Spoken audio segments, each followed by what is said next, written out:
Help me to reach 2,000 subscribers. The moment I saw her laughter spill across the restaurant table, something inside me twisted. It wasn't the sound, it was the way her eyes softened, her hand brushing his across the linen as though they'd done it 1,000 times before. My wife, Claire, was glowing in the dim amber light of La Belle Maison, the place we'd celebrated our anniversaries. Only this time, I wasn't sitting opposite her. I watched from the far corner, tucked behind a pillar with my heart thrumming against my ribs. The air smelled of wine, seared steak, and betrayal. The same soft piano melody that once scored our love now felt like a cruel joke. She looked stunning, hair curled just the way I used to love, a navy dress that shimmered each time she leaned toward him. The man across from her, Daniel, was everything I wasn't: young, confident, the kind of smile that promised excitement without responsibility. I'd seen his name in her messages weeks ago, disguised under Celia, work. It took one late-night phone sync to unravel the lie. But tonight wasn't about catching her. It was about ending the act. The waiter glanced at me discreetly. I gave a slight nod. The envelope was ready. 3 hours earlier, I'd stood in our living room staring at the same woman who now giggled over candlelight. "You're working late again?" I'd asked casually, slipping my hands into my pockets to hide the tremor in my fingers. She didn't look up from her phone. "Yeah, just some final reports before the quarterly review." Her voice was too smooth, rehearsed. She even smiled, walking over to kiss my cheek. "Don't wait up, okay? Grab something for dinner. Love you." I almost broke then.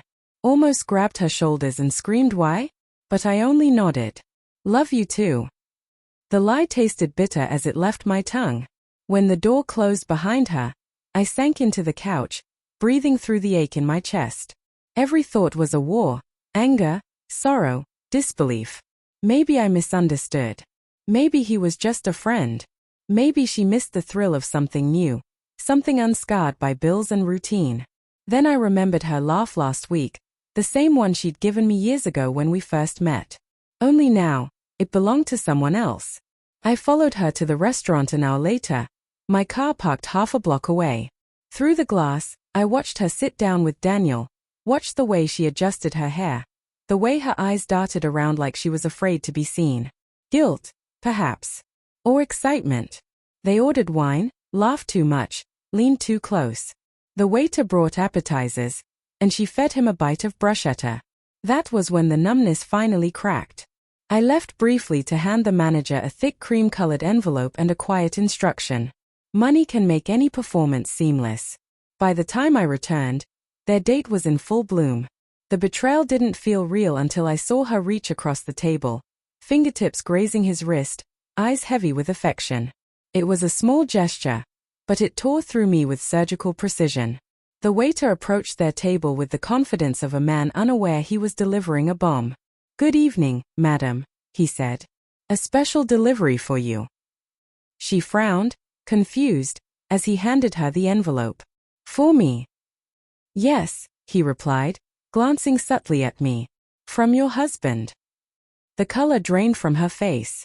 The man across from her stiffened, his hand still mid-air.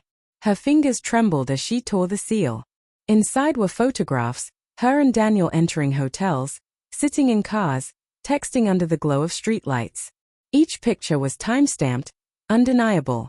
Beneath them, a short letter written in my own hand. "Claire, I wanted you to enjoy your evening before reality arrived. Consider this the end of our marriage. The house is no longer yours. The lawyer will contact you tomorrow. Dinner's on me. Ethan." She dropped the letter as though it burned her. "Ethan?" she whispered, eyes scanning the room. When our gazes finally met, her lips parted in shock. "You, how could you?" "How could I?" I stood, voice steady despite the fire inside. "I think the better question is how could you?" Daniel rose halfway, trying to speak. "Man, listen." "No," I cut him off sharply. "You listen. You can have her. But understand what comes with that. Her lies, her guilt, and the wreckage she leaves behind." The restaurant had fallen silent. Conversations halted, forks suspended mid-air. Claire's tears started to fall, glistening under the chandelier. Please, Ethan, let's talk about this somewhere else. Not here. I almost pitied her. Almost. But pity had no place tonight. I tried talking, I said softly. For months. You just didn't want to hear me. Then I left. Outside, the night air hit like ice. I walked to my car, each step heavier than the last. My hands shook as I gripped the steering wheel, and for a moment, I didn't know whether I wanted to drive or scream. When the tears finally came, they weren't from love lost, they were from exhaustion. The kind that comes from holding on too long to something already gone. I didn't go home that night. Instead, I drove to the lake where Claire and I once spent summers before life became a battlefield of silence. The moonlight rippled across the water, serene and cruel at once. I opened my phone to see a new message. Ethan, please, I made a mistake. I never meant to hurt you. Can we talk?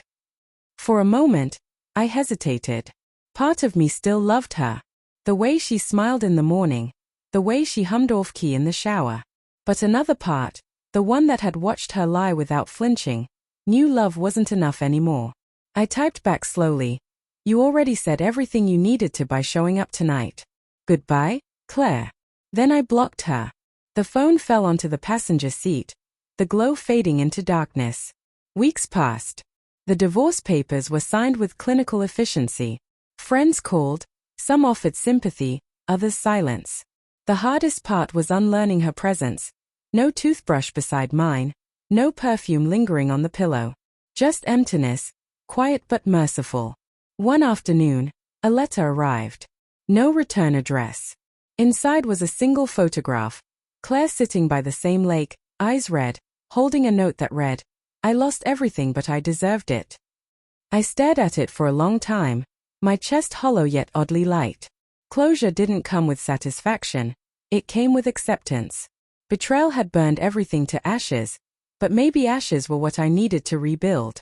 As the sun dipped below the horizon, I whispered to the reflection on the water, you did what you had to do.